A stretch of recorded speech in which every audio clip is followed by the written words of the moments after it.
আমি আমার বক্তব্যের সূচনায় গভীর শ্রদ্ধা প্রদর্শন করছি এবং তাদের জন্য মাগফিরাত কামনা করছি। মরহুম প্রেসিডেন্ট জিয়াউর রহমান, আল্লাহ তাকে শহীদ হিসাবে কবুল করুন। মাওলানা আব্দুল হামিদ খান বাসানী, যার অসামান্য অবদান রয়েছে জাতির জন্যে। জেনারেল আতাউল গনি উসমানী, যিনি মুক্তিযুদ্ধে সফল নেতৃত্ব দিয়েছেন।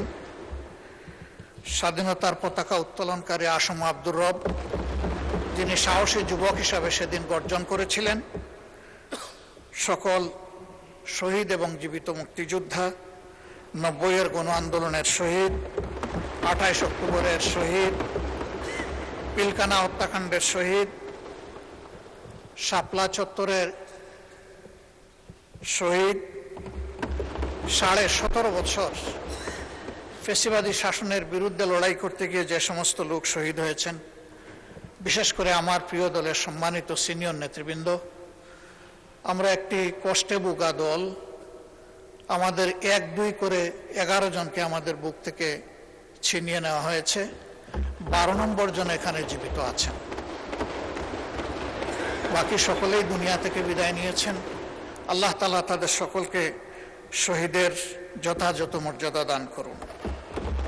তাদের দুঃখী পরিবারের প্রতি আমি গভীর সমবেদনা জানাচ্ছি।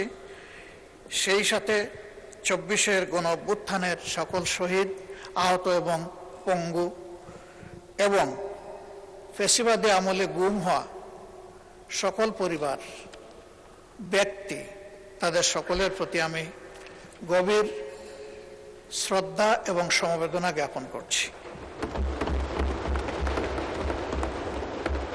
পিলখানায় নির্মমভাবে যাদেরকে হত্যা করা হয়েছে, জাতির শৌর্যবীর্যের জায়গায় মূলত আঘাত দেওয়া হয়েছে, আমি তাদেরকেও গভীর শ্রদ্ধায় স্মরণ করছি এবং আল্লাহ তাআলার দরবারে তাদের শাহাদত কবুল হওয়ার জন্য দোয়া করছি। সীমাহীন ত্যাগের মধ্য দিয়ে আজকের এই পার্লামেন্ট গঠিত হয়েছে। এই পার্লামেন্ট আমরা মূল থেকেই বলে আসছি, মজলুমের পার্লামেন্ট। সঙ্গত কারণেই আশা করি যে পার্লামেন্ট এমন কোনো আচরণ করবে না যেটা মজলুম দেশবাসীকে আহত করে। এই পার্লামেন্ট দায়িত্বশীল আচরণ করবে, জাতিকে স্বপ্ন দেখাবে, জাতিকে জাগিয়ে তুলবে, জাতিকে ঐক্যবদ্ধ করবে এবং জাতিকে সামনের দিকে এগিয়ে নেওয়ার চেষ্টা করবে। মাননীয় স্পিকার,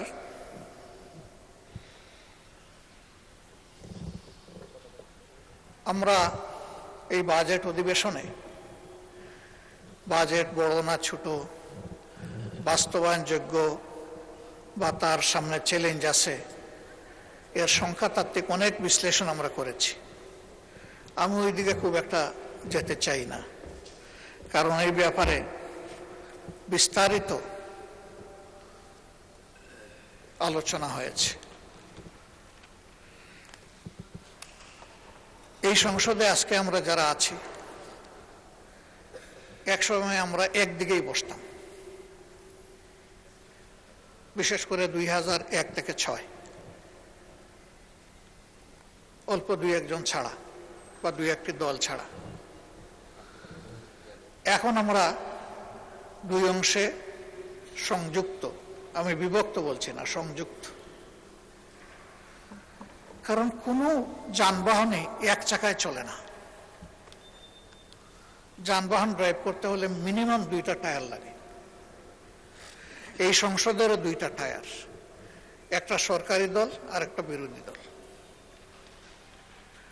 যে কোনো একটা টায়ার যদি অকেজ হয়ে যায়, পুরা যানবাহন অকেজ। সুতরাং আমরা সবাই খেয়াল রাখবো এই টায়ার 2টি যাতে সচল থাকে। এই টায়ারে আপনি পিন লাগাবেন, পেরেক মারবেন, তাহলে কিন্তু ওই টায়ারটা ফুটো হয়ে যাবে। ওইটা ফুটো হয়ে গেলে ওই টায়ারও চলবে না, যেটা অবশিষ্ট।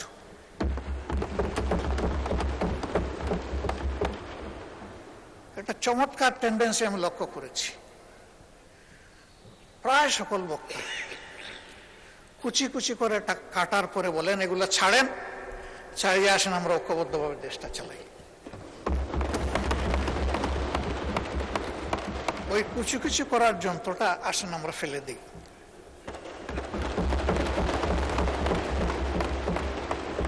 আমরা একটা বিউটিফুল ওয়ান্ডারফুল কম্বিনেশনে চলি। এর অর্থ এটি নয় যে সরকারি দলের যেটা অভিপ্রায় বুঝে না বুঝে সেটাই হবে বিরোধী দলের অভিপ্রায়। আবার এর অর্থ এটিও নয় যে সরকারি দল সঙ্গত কোনো বিষয় নিয়ে সামনে আগালে বিরোধী দল বিরোধিতার খাতিরে শুধু বিরোধিতাই করে যাবে। এই দুইটার কোনোটাই না।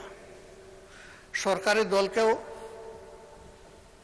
বিরোধী দলকে সম্মান করার মানসিকতা থাকতে হবে, আর বিরোধী দলেরও সঙ্গত সকল ব্যাপারে সরকারকে সহযোগিতা করার মানসিকতা থাকতে হবে।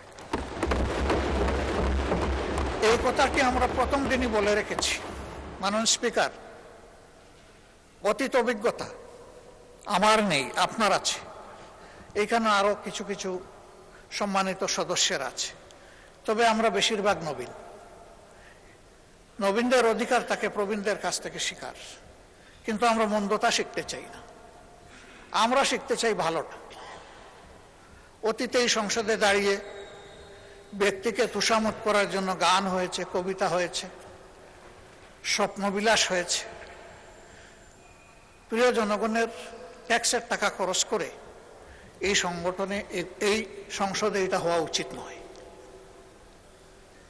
এটা তুষামতের জায়গা নয়, এটা দায়িত্ব পালনের জায়গা, দায়িত্ব বুঝে নেওয়ার জায়গা, দায়িত্ব পালন করার জায়গা।